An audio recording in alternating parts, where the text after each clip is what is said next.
Hello good evening fellas ମୁଁ ତମର English tutor ପ୍ରାତୀଚି ତମକୁ ୱେଲକମ୍ କରୁଛି ଇ ଟ୍ୟୁସନ୍ କୁ ଇ ଟ୍ୟୁସନ୍ ପ୍ରୋଭାଇଡ୍ କରେ ଶିକ୍ଷା ଗୋଟେ ସୁନ୍ଦର ଭବିଷ୍ୟତ ପାଇଁ। ଆଜି ଆମେ ପଢିବା ନବମ ଶ୍ରେଣୀ ଇଂଲିଶର ନନ୍ ଡିଟେଲ୍ଡ ଟେକ୍ସଟର chapter number 1 the trunk of Ganesh. ଆଚ୍ଛା ଦ ଟ୍ରଙ୍କ ଅଫ୍ ଗଣେଶର ଫର୍ଷ୍ଟ ପାର୍ଟ ୟୁଟ୍ୟୁବରେ ଅଛି। ତମେ ଯଦି ସବସ୍କ୍ରାଇबर ଥିବ ଇ ଟ୍ୟୁସନର ଦେନ୍ ତମେ ଇଜିଲି ଫାଇଣ୍ଡ ଆଉଟ୍ କରିପାରିବ। ଯଦି ତମେ ସବସ୍କ୍ରାଇବ କରିନ ଜଲ୍ଦି ଜଲ୍ଦି ସବସ୍କ୍ରାଇବ କର ତାକି ତମେ ଆରାମ ସେ ବୁଝିପାରିବ ଟ୍ରଙ୍କ ଅଫ୍ ଗଣେଶ ବିଷୟରେ ଆଉ ବାକି ସବୁ ଯୋଉ ବି ଚାପ୍ଟର୍ସ ଅଛି 9th ର ତମେ ସେଇ ସବୁ ବିଷୟରେ ବି ବୁଝିପାରିବ। ଠିକ ଅଛି ଏଇଟା ହଉଛି ଆମର ପାର୍ଟ 2। ଆଚ୍ଛା ତ ଆମେ ଚାପ୍ଟର ଷ୍ଟାର୍ଟ କରିବା ପୂର୍ବରୁ ଫାର୍ଷ୍ଟ ଟିକେ ସମରି ନେଇଯିବା କି ଟ୍ରଙ୍କ ଅଫ୍ ଗଣେଶରେ କଣ ହେଇଥିଲା। ଫର୍ଷ୍ଟ ପାର୍ଟରେ କଣ ହେଇଥିଲା ଆମେ ଗୋବିନ୍ଦ ମହାରାଣାଙ୍କ ବିଷୟରେ ପଢିଥିଲେ। ଗୋବିନ୍ଦ ମହାରାଣା ଆଉ ତାଙ୍କର ୱାଇଫ ଥିଲେ ତାଙ୍କ ବିଷୟରେ ଆମେ ପଢିଥିଲେ କି ଗୋବିନ୍ଦ ମହାରାଣା ଜଣେ ହଉଛନ୍ତି ବହୁତ ସୁପରଷ୍ଟିସିୟସ୍ ଲୋକ। ସେ ଏମିତି ଅନ୍ଧବିଶ୍ୱାସକୁ ବହୁତ ବିଶ୍ୱାସ କରନ୍ତି। କେମିତି କଥା ନା ଅନ୍ଧବିଶ୍ୱାସକୁ ବି ସେ ବହୁତ ବିଶ୍ୱାସ କରନ୍ତି। ତ ସେ ଜଣେ ମୂର୍ତ୍ତିକାର ଥିଲେ। ସେ ମୂର୍ତ୍ତି କ୍ରିଏଟ କରୁଥିଲେ ମୂର୍ତ୍ତି ବନଉଥିଲେ ଆଉ ତାଙ୍କର ଗୋଟେ ଗଣେଶ ମୂର୍ତ୍ତି ବନେଇବା ପାଇଁ ବହୁତ ଟ୍ରାଏ କରୁଥିଲେ ଯୋଉଟା ହେଇପାରୁନଥିଲା ଆଉ ତା ପାଇଁ ସେ ବହୁତ ୱାରିଡ୍ ଥିଲେ ବହୁତ ଟେନ୍ସଡ୍ ଥିଲେ ବିକଜ ତାଙ୍କର ମୂର୍ତ୍ତିଟା କମ୍ପ୍ଲିଟ ହେଇପାରୁନଥିଲା। ଯେହେତୁ ସେ ସୁପରଷ୍ଟିସିୟସ୍ ଥିଲେ ତାଙ୍କୁ ଲାଗୁଥିଲା କିଛି ଗୋଟେ ବୋଧେ ପ୍ରୋବ୍ଲେମ ହେଇଛି ଯୋଉଟା ପାଇଁ ମୂର୍ତ୍ତିଟା ମୁଁ ଠିକ ସେ ବନେଇ ପାରୁନି। शायद ଠାକୁର ରାଗିଛନ୍ତି କି କିଛି ଗୋଟେ ଅଶୁଭ ହେଇଯାଇଛି ସେଥିପାଇଁ ମୂର୍ତ୍ତିଟା ମୁଁ ବନେଇ ପାରୁନି। ଚାଲ ଏବେ ଦେଖିବା କଣ ଏକ୍ଜାକ୍ଟଲି ହେଇଥିଲା ଆଉ ସେ ମୂର୍ତ୍ତିକୁ କାହିଁକି ବନେଇ ପାରୁନଥିଲେ। ଯୋଉ ମୂର୍ତ୍ତି ସେ ଛୁଆ ଦିନରୁ ବନେଇ ଆସୁଛନ୍ତି ଯୋଉ ମୂର୍ତ୍ତି ତାଙ୍କର ବାଁ ହାତର ଖେଳ ସେଇ ମୂର୍ତ୍ତି ବନେଇବା ଆଜି ଏତେ ପ୍ରୋବ୍ଲେମ କାହିଁକି ଫେସ୍ କରୁଛନ୍ତି। ସେ ସେମ୍ ଜିନିଷ ସେମ୍ କ୍ଲେ ସେମ୍ ଆଡେସିଭ ଗମ୍ ସବୁ ସେମ୍ ଜିନିଷ ହିଁ ୟୁଜ କରୁଛନ୍ତି ବଟ୍ ଏଇଥରକ ମୂର୍ତ୍ତିରେ କଣ ପ୍ରୋବ୍ଲେମ ଏମିତି ହେଲା ଏତେ ଡିଫଲ୍ଟ କାହିଁକି ହଉଥିଲା। ଓକେ ତ ଚାଲ ଦେଖିବା। ଏବେ ଆସିବା ଆମର ସେକେଣ୍ଡ ପାର୍ଟର ଟେକ୍ସଟ ଉପରକୁ। The trunk of Ganesha. The 61-year-old Govinda had a large family to support. This included a son who had a wife and 2 children. He had turned out to be an irresponsible drifter who spent his days away from the house fishing idli from shrimp and carp in the Mahanadi. The second son had bees taken as an appreciate in a paper mill. Okay. तो ଆମେ first ସନ୍ ବିଷୟରେ କି ପଢିବା ତାପରେ second third ଆଡକୁ ଯିବା। ତାଙ୍କର ଗୋଟେ ବହୁତ ବଡ ଫ୍ୟାମିଲି ଥିଲା। ଆଗରୁ ସମସ୍ତେ ଏବେ ସିନା ସବୁ ନ୍ୟୁକ୍ଲିୟର ଫ୍ୟାମିଲିରେ ରହୁଛନ୍ତି ବଟ୍ ଆଗରୁ ସମସ୍ତେ ଜଏଣ୍ଟ ଫ୍ୟାମିଲି ରହୁଥିଲେ। ତାଙ୍କର ଗୋଟେ ବହୁତ ବଡ ଫ୍ୟାମିଲି ଥିଲା। ଫ୍ୟାମିଲିରେ କିଏ କିଏ ଥିଲେ? ଦିସ୍ ଇନକ୍ଲୁଡେଡ ଅ ସନ୍ ହୁ ହ୍ୟାଡ ଅ ୱାଇଫ ଆଉ ତାଙ୍କର ଦିଟା ଛୁଆ। ଗୋଟେ ପୁଅ ତାଙ୍କର ଗୋଟେ ସ୍ତ୍ରୀ ଆଉ ତାଙ୍କର ଦିଟା ଛୁଆ ଆଉ ତା ସହିତ ଆହୁରି ବି ଥିଲେ। ତାଙ୍କ ଫାଷ୍ଟ ତ ତାଙ୍କର ଏତେ ସମସ୍ତ କ୍ରିଏସନ ଯିଏ କରିଛନ୍ତି ତାଙ୍କ ମା ତାଙ୍କ ୱାଇଫ ଥିଲେ ତାପରେ ତାଙ୍କର ଗୋଟେ ବଡ ପୁଅ ବି ଥିଲେ ତାପରେ ଗୋଟେ ସେକେଣ୍ଡ ପୁଅ ବି ଥିଲେ ଆଉ ଆମେ ନେକ୍ସଟ ପଢିବା କି ଗୋଟେ ଥର୍ଡ ପୁଅ ବି ଥିଲା। ଓକେ ବଡ ପୁଅ ଆଉ ୱାଇଫ ଥିଲା ତାଙ୍କ ଯୋଉ ଦିଟା ଛୁଆ ଥିଲେ ସେଇ ବଡ ପୁଅ ତାଙ୍କର ବହୁତ ଇରେସ୍ପନ୍ସିବଲ ଥିଲେ। ଇରେସ୍ପନ୍ସିବଲ ମାନେ ବିଲକୁଲ ବି ନା ସେ ଏମିତି ଦାୟିତ୍ୱ ନଥିଲା ତାଙ୍କର। ସେ ତାଙ୍କ ପ୍ରାୟ ଦିନ ସେ ମାଛ ଯୋଉ ଫିशिଂ କରିବାରେ ତାଙ୍କର ବିତେଇ ଦଉଥିଲେ। ଶ୍ରିମ୍ପ ଆଣ୍ଡ କାର୍ପ ଏଠି ଦେଖ କାର୍ପ ମାଛ ଗୋଟେ ଆଉ ଶ୍ରିମ୍ପ ମାନେ ଚିଙ୍ଗୁଡି। ଓକେ କାର୍ପ ବି ଗୋଟେ ମାଛର ଭେରାଇଟି ଯୋଉଟାର ନାଁ ସବୁ ଅଲଗା ଅଲଗା ରିଜନରେ ଅଲଗା ଅଲଗା ଥାଏ। ତ ଆମେ କାର୍ପ ବିଷୟରେ ହିଁ ପଢିବା ମାନେ ତମେ ଜାଣି ରଖିଥାଅ ସେଟା ହଉଛି ଗୋଟେ ମାଛର ଭେରାଇଟି। ଓକେ ତ ସିଏ ସବୁବେଳେ ଏମିତି ମାଛ ଯୋଉ ଜାଲ ପକେଇକିନା ମାଛ ଆଣିବା ସେଇଗୁଡା ସେ ସବୁବେଳେ କରୁଥାନ୍ତି ବସିକି। ସେ ନିଜ କାମ ନା ବିଲକୁଲ ଦାୟିତ୍ୱ ନେଇକିନା କରୁନଥିଲେ। ଦିନ ସାରା ଏମିତି କୋଉଠି ନା କୋଉଠି ଗୋଟେ ପଡିଥାନ୍ତି ନହେଲେ ମାଛ ବସିକିନା ସେ ଏମିତି ଫିशिଂ କରୁଥାନ୍ତି ଫିशिଂ ରଡ୍ ନେଇକିନା ନହେଲେ ଫିशिଂ ଇଡଲି ଫର ଶ୍ରିମ୍ପ ଆଣ୍ଡ କାର୍ପ ବସିକିନା ମାଛ ଯୋଉ ଚିଙ୍ଗୁଡି ମାଛ ମାଛ ଏଗୁଡା ସବୁ ବସିକିନା କରୁଥାନ୍ତି କୋଉଠି ମହାନଦୀରେ ମାନେ ଗୋବିନ୍ଦ ମହାରାଣାଙ୍କ ଘର ସେ ଆଖପାଖ କଟକରେ ହିଁ କୋଉଠି ଗୋଟେ ଅଛି। ଓକେ ତାପରେ କଣ the second son had been taken as an appreciate in a paper mill. Appreciate ନୁହେଁ ଏଇଟା ହଉଛି ଆପ୍ରେଣ୍ଟିସ୍।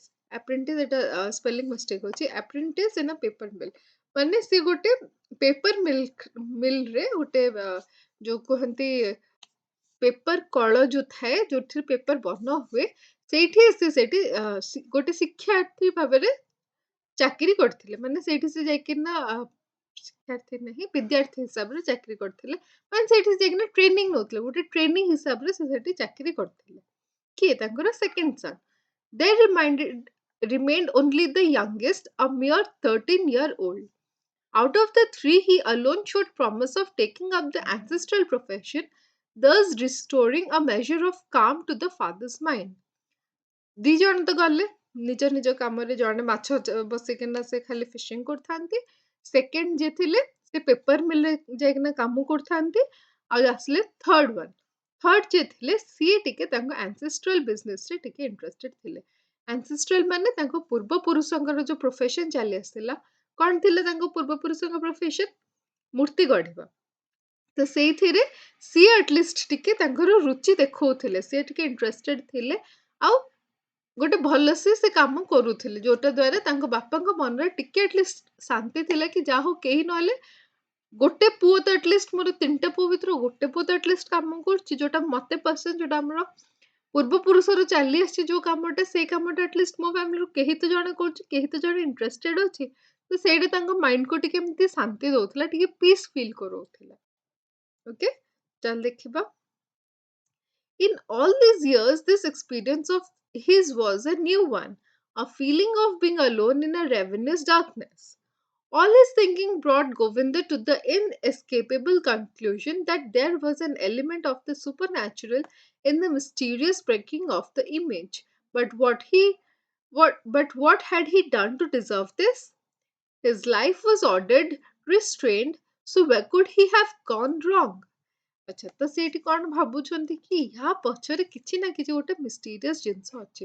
ଏତେ ବର୍ଷର ଏକ୍ସପିରିଏନ୍ସ, ଯୋଉମାନେ ସବୁଦିନ ରୋଷେଇ କରୁଛନ୍ତି, ତାଙ୍କର କେବେ କେବେ ଲୁଣ ମୁଣ ପକାଇବାରେ ଟିକେ କେତେବେଳେ ବେଶୀ ଲୁଣ ହେଇଗଲା କି କେତେବେଳେ କମ୍ ଲୁଣ ହେଇଗଲା, ଏମିତି ନାହିଁ କି ସେ ତରକାରୀକୁ ପୁରା ଚେଞ୍ଜ ହିଁ କରିଦେବ, ଗୋଟେ ଡ୍ରାଷ୍ଟିକ ଚେଞ୍ଜ ଆସିଯିବ, ସେମିତି ତ ହେଇପାରିବନି।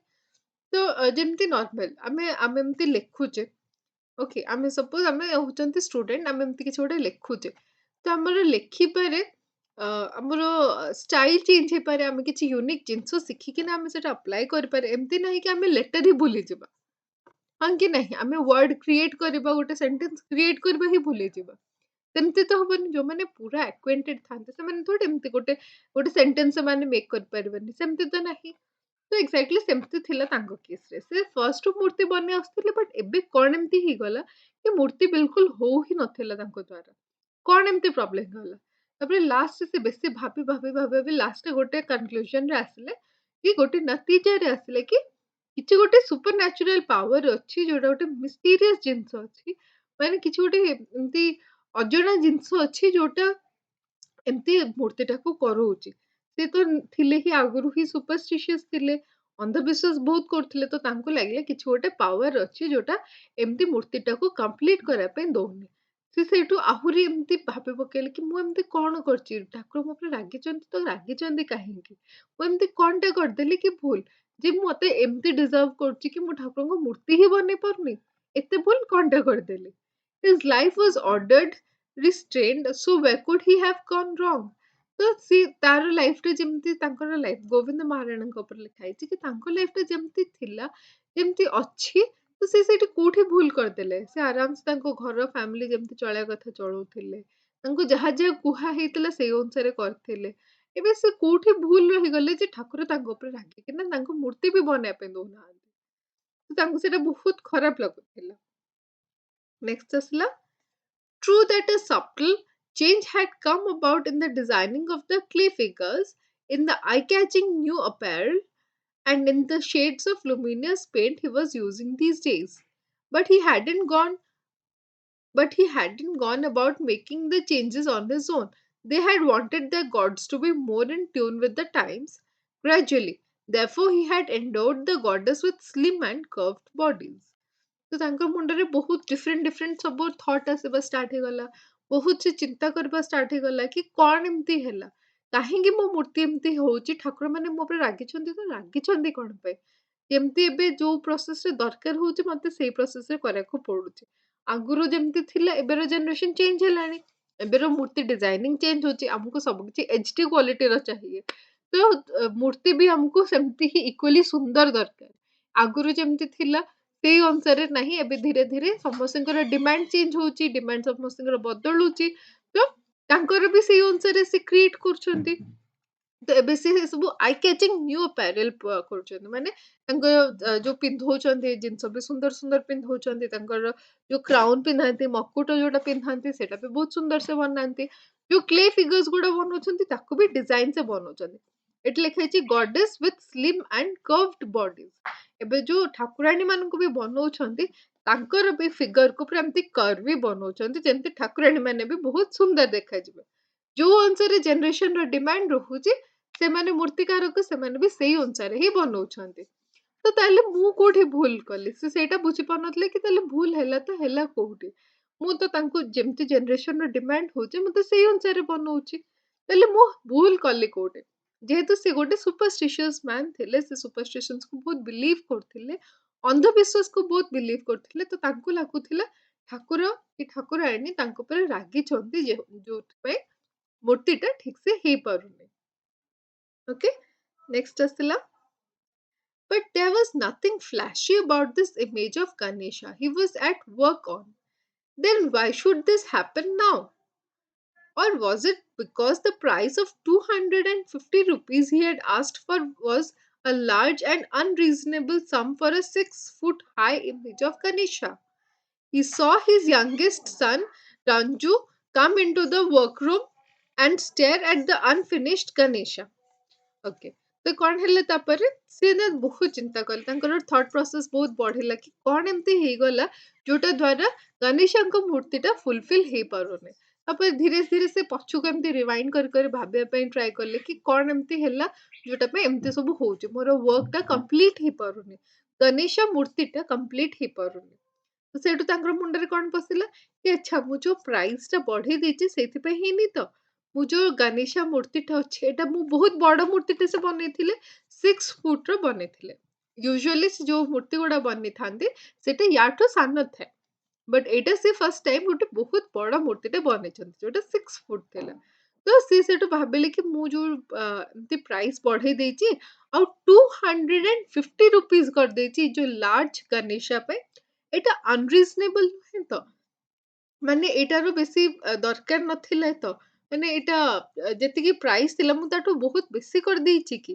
ସେଇଥିପାଇଁ ଗଣେଶ ଏମିତି ରାଗି ଯାଇଛନ୍ତି ଆଉ ତାଙ୍କ ମୂର୍ତ୍ତି କମ୍ପ୍ଲିଟ କରିବା ପାଇଁ ଦଉନାହାନ୍ତି କି ତ ସେଗୁଡା ବି ସବୁ ଭାବିବା ଷ୍ଟାର୍ଟ କଲେ ଧୀରେ ଧୀରେ କି କଣ ପାଇଁ ଠାକୁର ରାଗିକିନା ଏମିତି କରିଛନ୍ତି ଯଦି ପଇସା ପାଇଁ ହେଇଥିବ ଦେନ୍ କଣ କରିବି ମୁଁ ତ ସବୁ ତାଙ୍କର ମୁଣ୍ଡରେ ଧୀରେ ଧୀରେ ପଶିବା ଷ୍ଟାର୍ଟ ହେଲା ସେଇ ଟାଇମରେ ତାଙ୍କର ଯୋଉ ସାନ ପୁଅ ଥିଲା ଯେ ସଭା ସାନ ଥିଲା ଦ youngest sun Ranju come into the workroom and stared at the unfinished Ganesha.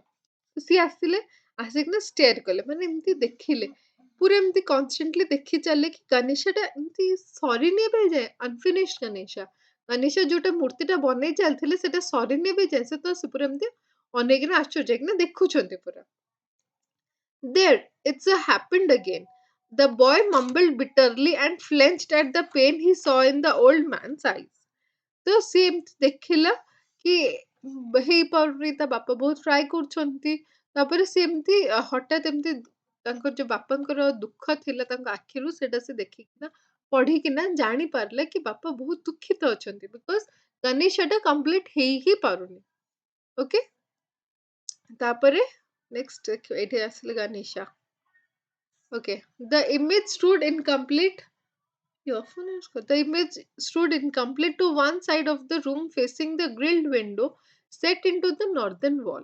Cracks had started appearing at several places where the clay had dried.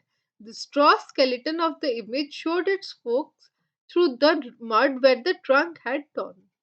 Okay ଆମର ଯୋଉ ନର୍ମାଲି ତମମାନେ ଯଦି ଦେଖିଥିବ କେବେ କେବେ ନୋଟିସ୍ କରୁଛ କେବେ ଗଲା ବେଳକୁ କି କେବେ କିଣିବା ପାଇଁ ଗଲା ବେଳକୁ ମୂର୍ତ୍ତି ଗୁଡା ଯୋଉ ବନା ହେଇଥାଏ ସେଗୁଡା ସବୁ ଷ୍ଟ୍ରରେ ବନା ହେଇଥାଏ ଆଉ କ୍ଲେରେ ବନା ହେଇଥାଏ ଆମର ଯୋଉ ଥାଏ ନା ଧାନ ହେଇସାରିଲା ପରେ ଯୋଉଟା ବାହାରେ ତାର ତାକୁ ଷ୍ଟ୍ର କୁହନ୍ତି ତ ସେଇଗୁଡାରେ ଆଉ କ୍ଲେ ହଉଛି ଗୋଟେ ମାଟି ଟାଇପ ର ଜିନିଷ ସେଇଥିରେ ଆମର ମୂର୍ତ୍ତି ଗୁଡା ସବୁ ବନା ହୁଏ ସେଇ ମୂର୍ତ୍ତିଟା ଆମର କୋଉଠି ଛିଡା ହେଇଥିଲା ଯୋଉ ଗାର୍ନିଶା ମୂର୍ତ୍ତିଟା ସେ ବନେଇବା ପାଇଁ ଟ୍ରାଏ କରୁଥିଲେ ସେଟା କୋଉଠି ଛିଡା ହେଇଥିଲା to one side of the room facing the grilled window set into the northern wall.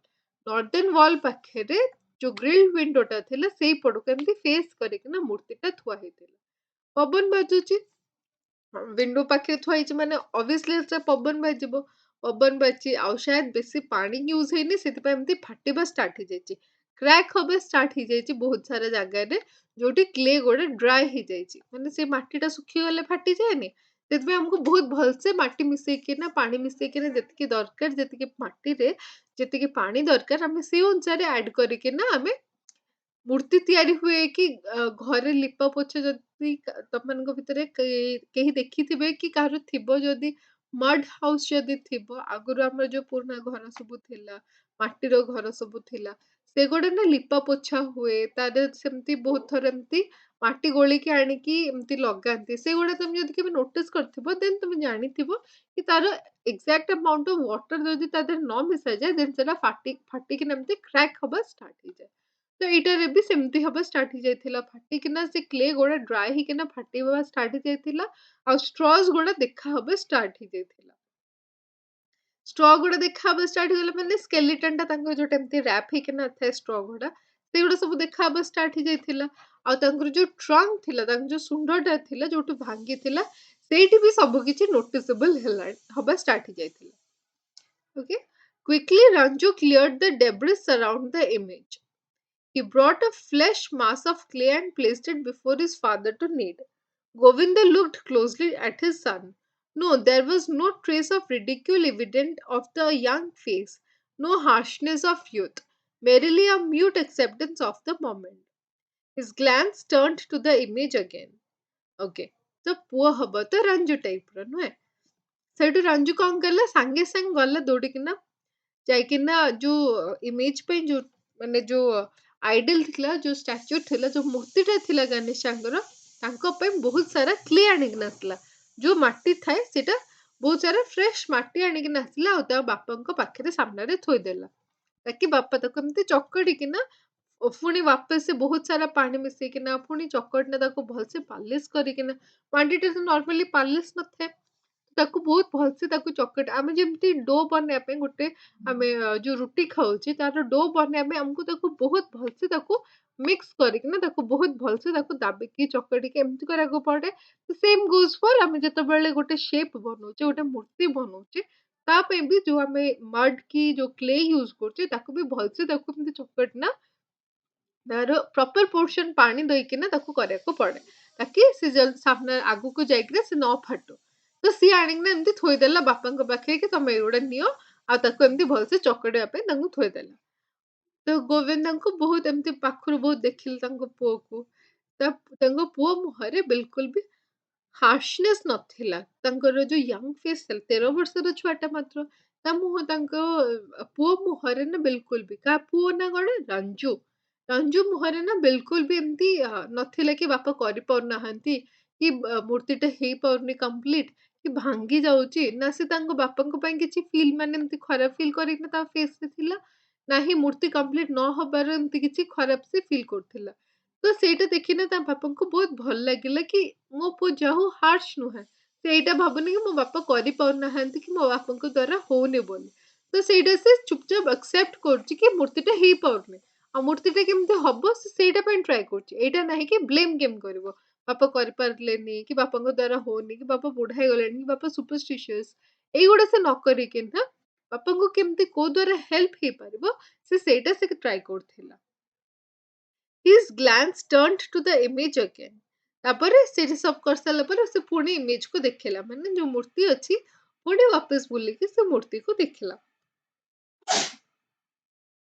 and before he realized what he was doing, his hands were once again kneading the clay warmly, professionally, making it into the right thickness as he began carefully filling the dough.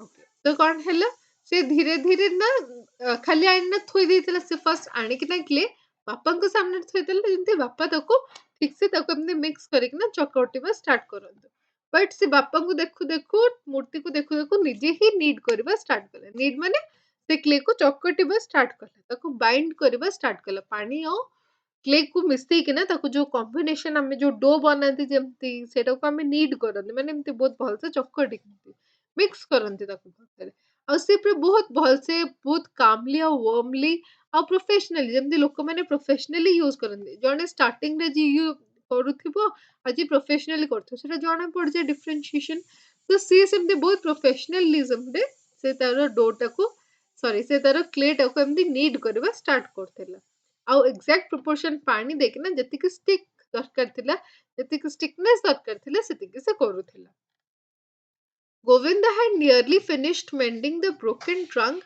when Ranju interrupted him. Father, the door from the window maybe it should be closed. तो ଯେତେବେଳେ Govinda almost ହେଇଗଲା ତ ସିଏ କଣ କଲେ ପୁଣି ସେ ଯୋଉ ଭାଙ୍ଗି ଯାଇଥିଲା ତାଙ୍କର ଯୋଉ ଶୁଣ୍ଢଟା ଯୋଉ ଟ୍ରଙ୍କଟା ଯୋଉଟା ଭାଙ୍ଗି ଯାଇଥିଲା ସେଇଟା ସେ ବନେଇବା ପୁଣି ଆଉଥରେ वापस ଷ୍ଟାର୍ଟ କଲେ ସେଇଟା ଟ୍ରାଏ କଲେ କେମିତି ସେଇଟା ସରିଯାଉ ଫିନିଶ ହେଇଯାଉ ବାକି ରଞ୍ଜୁ ଇଣ୍ଟରପ୍ଟ କରିକିନା ମଝିରେ ବାପାଙ୍କୁ କଣ କହିଲା father the draught from the window may be it should be closed तो कौन कहला कि जो डोरटा जो झरकाटा खोला ହେଇଛି ସେଇଟା ଯୋଗୁରୁ शायद କିଛି ପ୍ରୋବ୍ଲେମ ହେଇପାରୁଛି ଯଦି ପସିବଲ ହଉଛି ଆମେ ସେଇଟା ଚାଲ ବନ୍ଦ କରିଦବା ଯୋଉ ଝରକାଟା ଖୋଲା ଅଛି ଆମେ ସେଇଟାକୁ ଚାଲ ବନ୍ଦ କରିଦବା The image now appeared as clean and smooth as a mannequin. There was no traces of the recurring disaster. अच्छा तो या परे धीरे धीरे से ताଙ୍କର ସେଇଟା ପୁରା ବନେଇବା ଷ୍ଟାର୍ଟ କଲେ ଆଉ କମ୍ପ୍ଲିଟ କରିଦେଲେ ଏବେ ସେଟା ପୁରା ମ୍ୟାନିକ୍ୱିନଟା ପୁରା ପ୍ରପର ଦେଖାଯାଉଥିଲା ପୁରା ସଫା ଦେଖାଯାଉଥିଲା ଆଉ ଯେମିତି ହବା କଥା ମୂର୍ତ୍ତିଟା ସେମିତି ପୁରା ଦେଖାଯାଉଥିଲା ଆଉ ସେଥିରେ ନା ସେଇଟା ଜଣା ପଡୁନଥିଲା ଯେମିତି ଆଗରୁ ଥିଲା କ୍ଲେରେ ଏମିତି କ୍ରାକ୍ ହେଇଥିଲା ତ ସେମିତି କିଛି ସେ ବିଲକୁଲ କରୁନଥିଲା ହେଲା କ୍ରାକ୍ ବିଲକୁଲ ନଥିଲା କି କ୍ଲେ ଖରାପ ହେଇ ନଥିଲା କି ମୂର୍ତ୍ତି ଫାଟି ନଥିଲା କୋଉଠି କି ଯୋଉ ଟ୍ରଙ୍କଟା ଭାଙ୍ଗି ଯାଇଥିଲା ଅଧାରୁ ସେଇଟା ବି ହେଇନଥିଲା ତ ସବୁ କିଛି ପରଫେକ୍ଟଲି ହେଇଗଲା ଓକେ ଏଇଟା ଆସିଲା ଆମ କୁନିସା କନିஷா The possibility of a gust of wind breaking the image was too remote, Govinda thought, but the image had been placed very close to the open window, only a meter away. He had shifted the image himself deliberately in order that more light would be available for his work, and the wet clay would dry up sooner, facing the draw of wind. But that the wind could be a destroyer had never been entered his mind. He decided not the wind. It seems impossible. तो ତାଙ୍କ mind ଗୋଟେ fix ହେଇକିନା ଥିଲା କି super natural power କିଛି ହେଇଛି କି ଗୋଟେ ସୁପରଷ୍ଟିସିୟସ୍ ୱେରେ ସେ ଭାବୁଥିଲେ କି କିଛି ଗୋଟେ ଠାକୁର ରାଗିଛନ୍ତି ମୋ ଉପରେ କି ମୁଁ ପଇସା ବେଶୀ ଚାର୍ଜ କରିଦେଇଛି ସେଥିପାଇଁ ହେଇଛି ଏମିତି ସେ ବେଶୀ ବହୁତ ଭାବୁଥିଲେ ଆଉ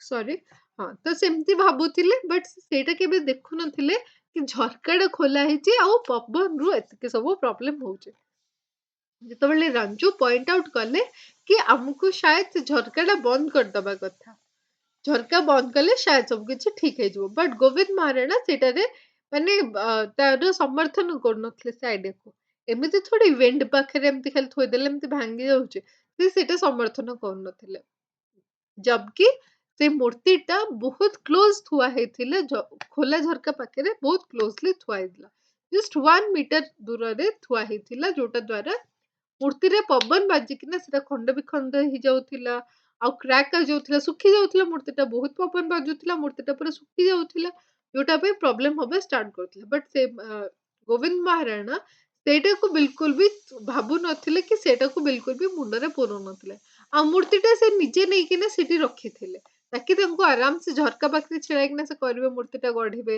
ଯେମିତି ଆରାମସେ ଲାଇଟଟା ସନଲାଇଟଟା ତାଙ୍କ ମୂର୍ତ୍ତି ଉପରେ ପଡିବ ଆଉ ତାଙ୍କୁ ପ୍ରୋବ୍ଲେମ ହବନି ଆରାମସେ ସେ କରିପାରିବେ ବଟ୍ ଏଇଟା ସେ ବିଲକୁଲ ବି ମାନୁ ନଥିଲେ କି ପବନ ଥ୍ରୁ ଏମିତି କିଛି ହେଇପାରିବ ତାଙ୍କୁ ଲାଗୁଥିଲା ଏଇଟା ହଉଛି ଇମ୍ପସିବଲ ଠାକୁର ହିଁ ରାଗିଛନ୍ତି କିଛି ହେଇଛି ଆଇଦର ମୁଁ ବେଶୀ ପଇସା ଚାର୍ଜ କରିଛି ବୋଲି କିଛି ଗୋଟେ ହେଇଛି ତ ସେ ବିଲକୁଲ ବି ରାଜି ହଉନଥିଲେ ରାଇଟ୍ ନେକ୍ସଟ ଆସିଲା ଆମର କ୍ୱେଶ୍ଚନ ଆଣ୍ଡ ଆନ୍ସର୍ସ ଆଚ୍ଛା ଏଇଟା ହେଲା ଆମର ସେକେଣ୍ଡ ପାର୍ଟ ଥର୍ଡ ପାର୍ଟଟା ବହୁତ ହି ଜଲ୍ଦି ଆସିବ ତମମାନେ ୱେଟ୍ କରିଥାଅ ଆଉ ବହୁତ ହି ଶୀଘ୍ର ଆସିଯିବ ଥର୍ଡ ପାର୍ଟଟା ଠିକ ଅଛି ଏବେ ଏତିକର କ୍ୱେଶ୍ଚନ ଆନ୍ସର ଦେଖିଦବା How old was Govind Maharana?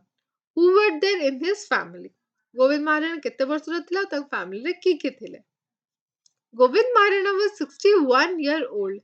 There were his three sons, sorry, three sons, his eldest son's wife and his two children in the family. କିଏ ଥିଲେ ଆମର ଏଇଥିରେ ତାଙ୍କ ୱାଇଫ ବିଷୟରେ ପଢାଏନି ବଟ୍ ୟା ପୂର୍ବ ଫର୍ଷ୍ଟ ପାର୍ଟରେ ଆମେ ତାଙ୍କ ୱାଇଫ ବିଷୟରେ ପଢିଥିଲେ ତାଙ୍କର ୱାଇଫ ଥିଲେ ତାଙ୍କର ତିନିଟା ପୁଅ ଥିଲେ ଆଉ ବଡ ପୁଅର ଗୋଟେ ୱାଇଫ ଥିଲେ ଆଉ ତାଙ୍କର ଦିଟା ଛୁଆ ଥିଲେ ତାଙ୍କ ଏଜ୍ କେତେ ହେଇଥିଲା? 61. Was Govind happy with his eldest son? How did he spend his day? No, Govind was not at all happy with his eldest son.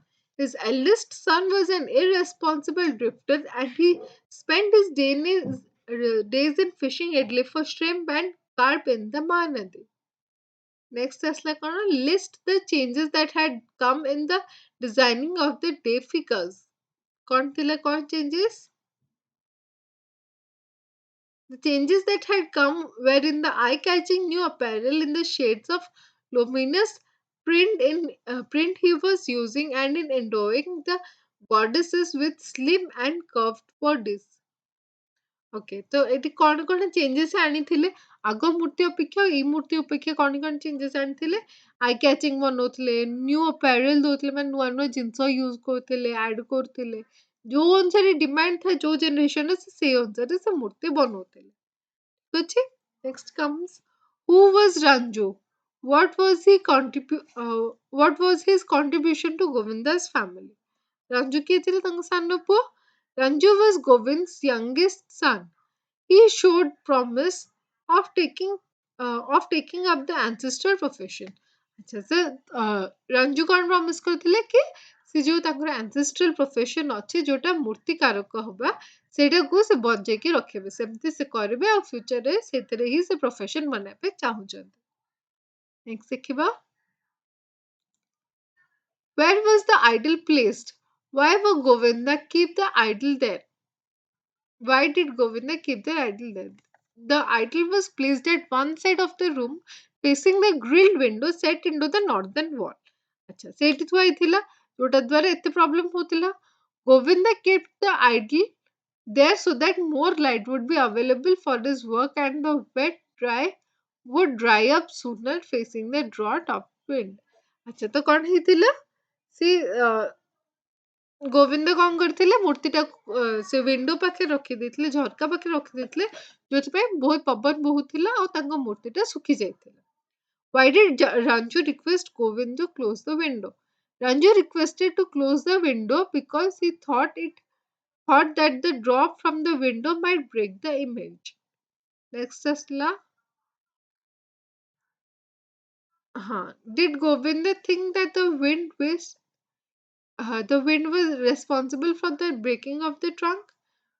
କିଏ ରେସ୍ପନ୍ସିବଲ ଏଠି ତାହେଲେ ହେଲା ଠାକୁର ରେସ୍ପନ୍ସିବଲ ହେଲେ ନା ପଇସା ମାଗିଥିଲେ ଯୋଉ ରେସ୍ପନ୍ସିବଲ ହେଲେ ନା ଏଇଟା ପାଇଁ ରେସ୍ପନ୍ସିବଲ ହେଲେ କଣ ପାଇଁ ସେ ପଚାରୁଛି କି ରେସ୍ପନ୍ସିବଲ କଣ ପାଇଁ ହେଲେ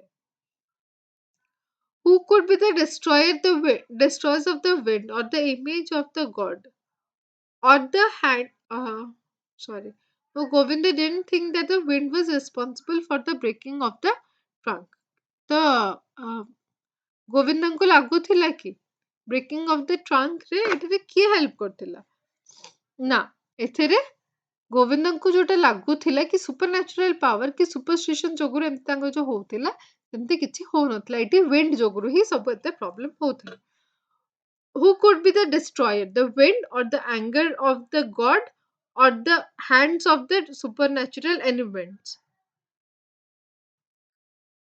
अच्छा none of the above are the destroyers ଲେଖା ହେଇଛି ଏଠି ତମେ wind ଲେଖିପାରିବ ଓକେ ଏଠି none of the above ହବନି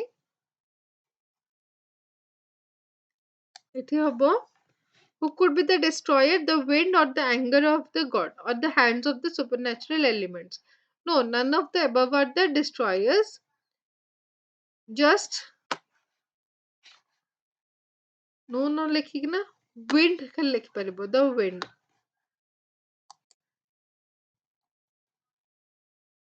ଏଠି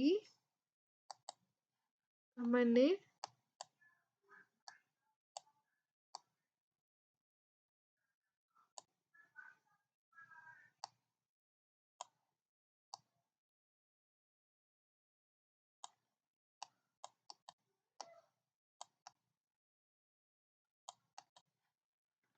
the wind ହେଲା ଏଠି ନୋ ଲେଖିକି ନା ବାକି ଗୁଡାକୁ ମନା କରିପାରିବ ବଟ୍ ଆମକୁ ବି ଲାଗୁଛି ଆଉ ଜଣା ଅଛି କି ଏଠି wind ଯୋଗୁରୁ ହିଁ ସବୁ କିଛି ହେଇଛି ବିକଜ ଝରକା ଖୋଲା ଥିଲା ଏଠି ଆମେ କଣ ଲେଖିବା the wind is the destroyer of the trunk of the Ganesha okay ତ ଏଇଠି ଆମର ଏବେ ସରିଲା ଏଇ ଚାପ୍ଟରର ସେକେଣ୍ଡ ପାର୍ଟଟା ସରିଲା। ଥାର୍ଡ ପାର୍ଟଟା ବହୁତ ଶୀଘ୍ର ଆସିଯିବ।